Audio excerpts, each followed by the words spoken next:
COVID-19 has affected almost every area in this universe.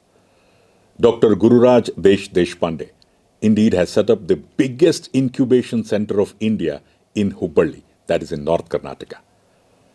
Well, Dr. Gururaj Deshpande is also from North Karnataka.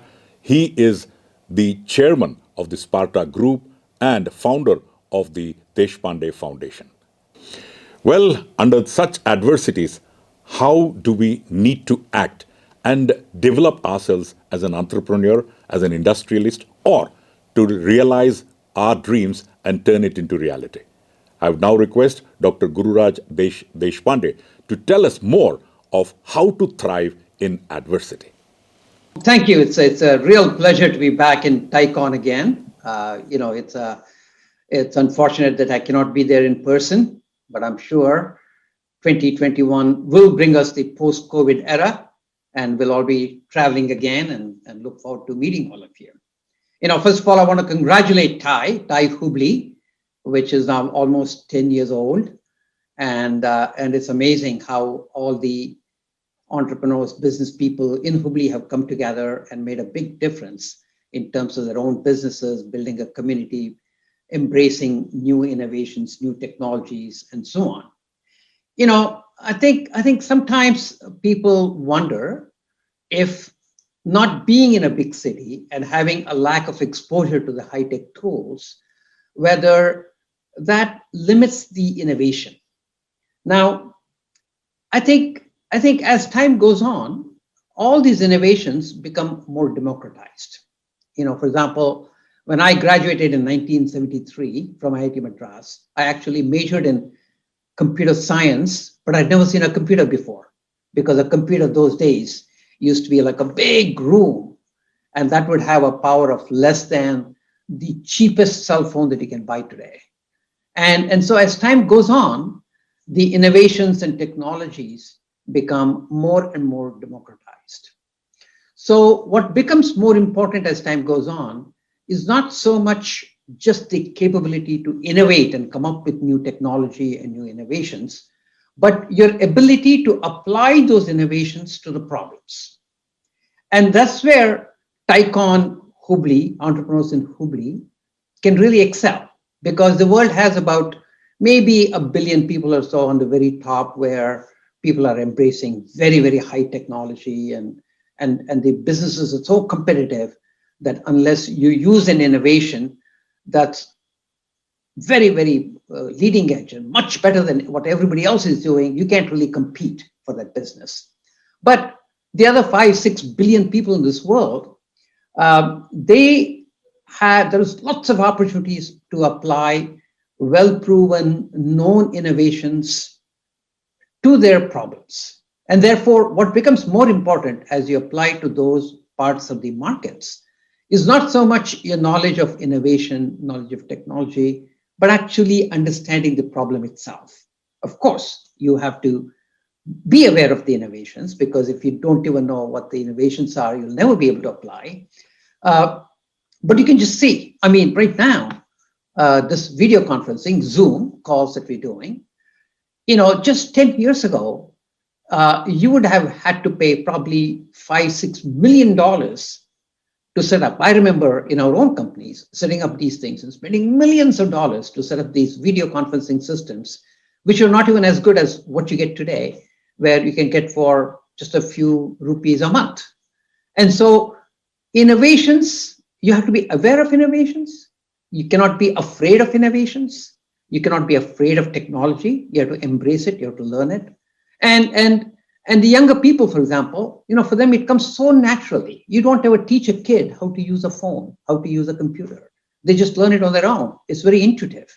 And so as you get older, you have to make sure that you stay curious.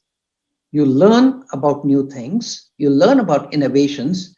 But where you can really bring a huge value is in knowing the fact that you know the problems of the people who live in semi-urban and rural areas. And it's almost like, just in India, it's more like 1.2 billion people who live in semi-urban and rural areas.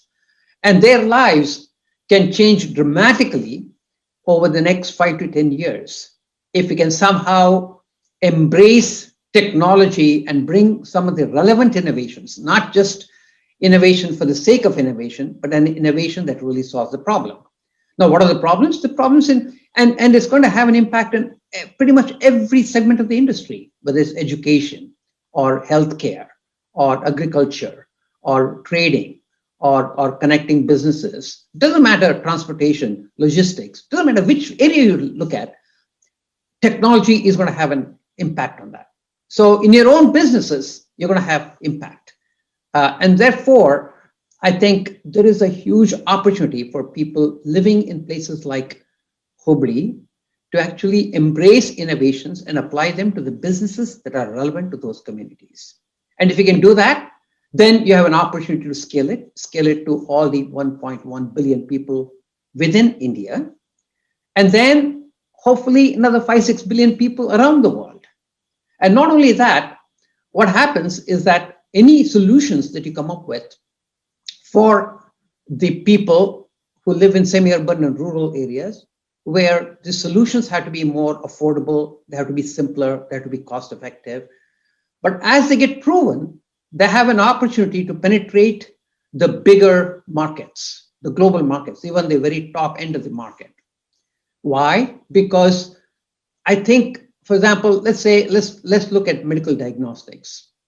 A typical blood test today costs a lot of money. But there's a lot of technologies now where you can just do paper testing. It's a strip of paper where you put a blood on it and you get the test. And that may cost maybe 2 rupees, 5 rupees. Now, that technology will not get embraced by developed economies because it's just too disruptive. And also it's not well proven.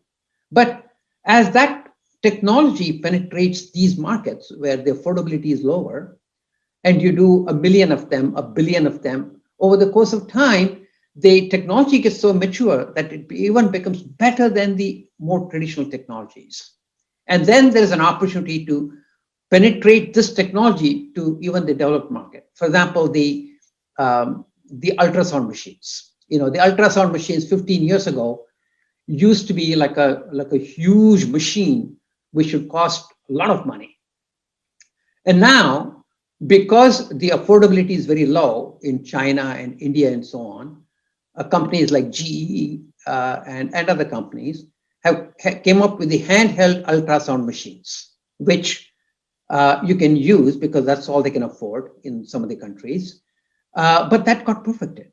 When that got perfected, now people don't buy those big giant ultrasound machines, even in the leading hospitals in the United States. So what happens now? Almost every room, instead of having one machine where the patient went to the machine, now you have these handheld ultrasound machines in pretty much every doctor's office, right? So the innovation about 20, 30, 40 years ago, when I started my companies in 1980s, always technology innovation came from US developed markets to other developed markets. In fact, a lot of the telecommunication networks that we built, first 5 years, we sold it only in US. Next, we penetrated Europe, and then we took it to Japan, and then we took it to China and India and so on. Not anymore. Now, the technology not only goes from developed to developing economies, but also there is a reverse innovation. There's innovation that's happening in developing countries that's penetrating the developed markets. So there's going to be a free flow of this information and business and transactions and so on. And therefore, the message to people in Hubli, in TiECON, is to make sure that you're not afraid of innovation, number one. You're not afraid of technology, but at the same time, don't get carried away either. Not every innovation is really relevant for your business. Where you can really bring your judgment and your value addition to your own business is to see if that particular innovation solves a real problem that people have. If you find an innovation that solves the real problem that people have, not just a gimmicky thing, just to show that something is high tech, you would have found a real business. And over the next 5 to 10 years, I'm sure Hubli will come up with lots of new solutions. Or even transforming your own existing businesses. I cannot imagine a single business that will not dramatically change over the next 10 years. So number one, you'll have to embrace this technology so just for your own survival, because if you don't change, you'll be a dinosaur. You'll not be around in 10 years from now. So you have to embrace innovation and technology for your own survival. But not only that, you have an opportunity to expand your businesses, to scale your businesses, to make them more profitable, more. Innovation is all about making things cheaper, better, and faster. And if you can do that, I think you can really grow tremendously. And all the young people in Hubli who are graduating, and people in their 20s, technology comes very native to them. Hire those people. Make sure that each of your businesses, you hire at least some younger people who are good in technology, who can then find new ways to apply that technology to your businesses. So that's what I would say. I would say you don't have to be scared about innovation, but your ability to find a fit for the innovation in the businesses that you run is probably the key thing that Hubli should focus on. Now, how critical is funding for leveraging businesses in early stages? It depends. It depends on the type of business you're thinking about. Some businesses can be bootstrapped. You come up with something where you sell and then you make money and then you put that money back in the business and you bootstrap. Bootstrapping a business is probably the best way to grow a business because you have control, you own the business, and you control the pace, you control what you want to do, and so on. That's the best way to do it. But not every business can be bootstrapped. There are some businesses where you are trying to come up with a solution that requires a lot of investment. It requires innovation. It's possible that the solution may not work, in which case it needs risk capital. So I think you have to be upfront, decisive about what type of business you're trying to build. Because if you make the wrong call, you will just miss the boat. For example, let's say if the business is a bootstrappable business tend to be slow growth. They start small, you make money, you put it back, and then they grow at a certain pace, and it's perfectly fine. Now, if you have a bootstrappable business, but then you go and raise a lot of venture money, or you go to angel investors or whatever, and you raise a lot of money, that will not work because those investors will be very disappointed. Next year, the year after, 5 years from now, the company has still not really scaled to very large amounts. And so there's no return in it for the people who have put early money, and they'll be disappointed. But at the same time, if you have a business which requires investment, let's say it requires $2 million to actually develop the technology, prove that the technology works, make sure the customer really accepts it, and so on. If you need $2 million and you have a hard-earned 1 crore rupees that you've really accumulated in your savings, and you go ahead and put that 1 crore, you're just going to waste that 1 crore. You're just going to waste and lose your hard-earned 1 crore because with 1 crore, you cannot see the end of the end of the tunnel. You get stuck, right? So I think being very clear about what is the next step, how much money do you need, and what is the next step. The next step, so it's almost like you have a certain amount of cash in your, look at cash as petrol in your car. And so depending on how much cash you have, you can go that far. Depending on how much petrol you have, your car can go that far. But it's a question of, are you, and where, how do you get new petrol? You get new petrol, new cash, either a customer pays or an investor gives you money, right? Either it's a loan or equity, or a customer pays for the product. That's the only petrol you can get. And so the question is, do you have these petrol bunks, petrol stations, every couple of miles, or do you have them every 200 miles, or whether you have them 2,000 miles? So depending on how far these gas stations are, you have to raise that much money, right? So if you're doing a very complex technology, like the companies I built, you have to make a lot of investment before you can actually see the first dollar of revenue. In which case, unless you raise that money, unless because you have to hire a lot of very talented people and everything else, it's not even worth starting that journey, because you know your next petrol bunk is 1,000 miles away. So you need to make sure that your tank is big enough that you can actually go 1,000 miles on your gas station. Because if you start before you can reach your next gas station, you get stuck halfway between, you can't go anywhere, you call somebody to help, and then that's bankruptcy. That's the end of the company. And therefore, it's very important to think about this cash and the just visualization of these petrol bunks in your business as to how much you have and what is your next step. And then you focus 100% on making sure that you get to that next petrol bunk to again fill the gas so that you can continue the journey.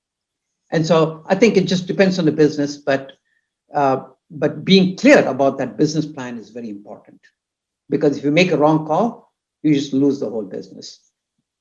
Now, people in semi-urban and rural, what are the advantages and disadvantages?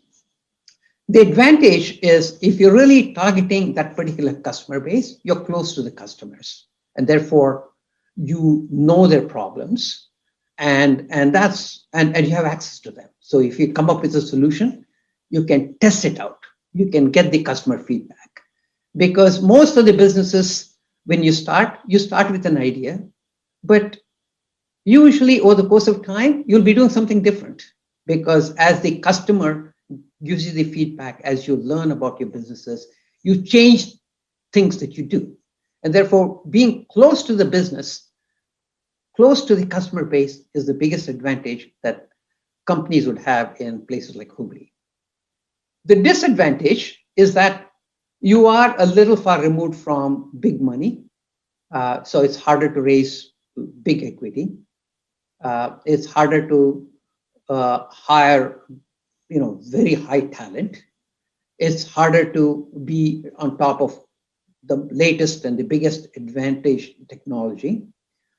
But I think the world is moving in a way so that all these handicaps are getting removed. Because of COVID, I think people are getting more and more connected. So where people live and where people do business don't have to be the same. In fact, in US, a lot of the big companies like Facebook and Google and so on, they have made working from remotely a permanent feature. So let's say if you work for Facebook and suddenly you say, I want to live in Hubli and work for Facebook, they'll say, fine, just get an internet connection and you can work from Hubli, right? So the distance, in some ways, the positive thing about COVID is that it is shattering this concept of distance. So people can be anywhere and do anything. Venture capitalists are now investing on Zoom. They're able to do their due diligence and talk to the entrepreneurs anywhere. So I think places like Hubli, the world is slowly moving towards a place where it's more advantageous to be in a place like Hubli, where there is less pollution, cost of living is lower, life is a lot better. And so if the leaders in Hubli can come together and build a community, a society, the facilities, good schools, good hospitals, good healthcare, and so on, these places will become very, very attractive in India to live. And so people will start moving to Hubli. Even they may be working for companies outside of Hubli, but they can live in Hubli. And technology is getting democratized. I have the same video conferencing service in Boston that you guys have in Hubli now, right? Which was not the case 15 years ago, like I said. And therefore, the technology advantage is the same for everybody. Access to capital slowly will start becoming the same. And so it's just a question of ambition. People in smaller towns tend to have smaller ambitions. You get very happy if you build a business worth 10 crores, 100 crores, 1,000 crores. And we need to raise that ambition of the people in these smaller towns. So the biggest drawback and the limitation for building high growth companies in Hubli will be the ambition of all of you. Because, in Hubli, if somebody builds a business of 2,000, 3,000 crores, that's like a huge business. Actually, it's not. In the current economy, I think each one of you should be a lot more ambitious in terms of what you can do and what you can achieve. And so I would say that's the biggest drawback. It's having role models and having, and that's the value of TiE. What did TiE bring to the world? It brought this networking and benchmarking. I think when you get exposed to other people and you say, oh, that person built a 100 crore business, then you say, oh, I should do 100 crore too. If you see somebody who built 1,000 crore, you'll say 1,000 crore. Somebody 10,000, you say 10,000, right? 100,000, you say 100,000. So it's that really coming together, motivating each other, and setting these new benchmarks for being ambitious is probably the key value that TiE needs to bring to its members within TiE Hubli. Because now TiE Hubli is globally recognized, is globally connected. So you have access to charter members and other businesses throughout the whole world. So make sure that you reach out and set your benchmarks, not just based on a small community, but based globally with your connections that you have. And now, we're going through the COVID times. So what's going to happen in the post-COVID world? So I think post-COVID world will be here. Don't know whether it's another 6 months or a year, even though in India, I think people have started behaving as though there's no COVID, which is probably not a smart thing to do. I think you still need to be careful. But in the post-COVID world, what would have changed? I think one biggest thing that would have changed is the acceleration of technology, right? If COVID was not there, technology was progressing in India, but COVID, I would say, has accelerated technology adoption at least by 5 years, whether in both rural and semi-urban and the metro cities. Technology is moving a lot faster. And therefore, anything that you can do to use the communication technologies and so on to the advantage of you and your customer base, I think would be a fantastic thing. And that applies to pretty much every business that you can think of. Because you can see that people are feeling that much more comfortable using technology, connecting, transacting digitally, digital payments, connecting resources, shared economy. Shared economy, what is shared economy? Shared economy is, let's say, it doesn't matter whether it's Ola or Uber or any of these things where you have an asset and the asset is only used part of the time. So people are saying, why leave that asset lying? There are a lot of people who need it, and there are people who are not using it. So let's start connecting them, right? And so that makes that asset that much more a performing asset, and that can be applied to everything. It doesn't matter whether it's a taxi or a hotel room or a tractor or any services that you do.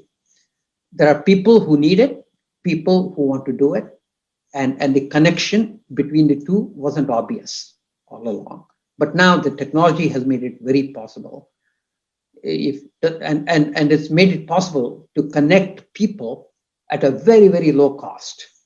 And therefore, even a transaction where it's 10 rupees, 15 rupees, 30 rupees, it's possible for you to make that connection and transact. And therefore, I think people are feeling very comfortable with technology. So anything that you can do to leverage that technology adoption by your customers and accelerating it and improving the value that you provide to your customers by using the technology, I think would be a great way to get ready for the post-COVID world.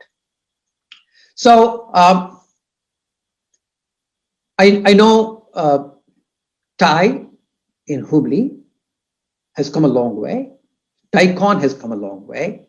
It's unfortunate that we're not all meeting in person. We will, and we all have a great year to look forward to in 2020. This year 21, and I'm absolutely sure that 22 TiECON will be in person, and we'll all be together again. But until then, I want to wish you all the best.